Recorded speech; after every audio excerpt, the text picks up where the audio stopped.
Hi!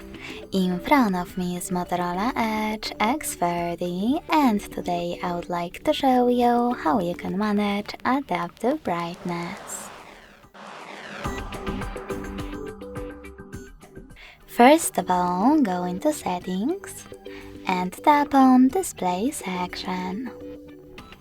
Then click on this switcher next to Adaptive Brightness. If the switcher is gray, that means that auto brightness is off, but you can always switch it on by choosing the same again. Thanks so much for watching. If you enjoyed this video, don't forget to leave a like, comment and subscribe. Bye!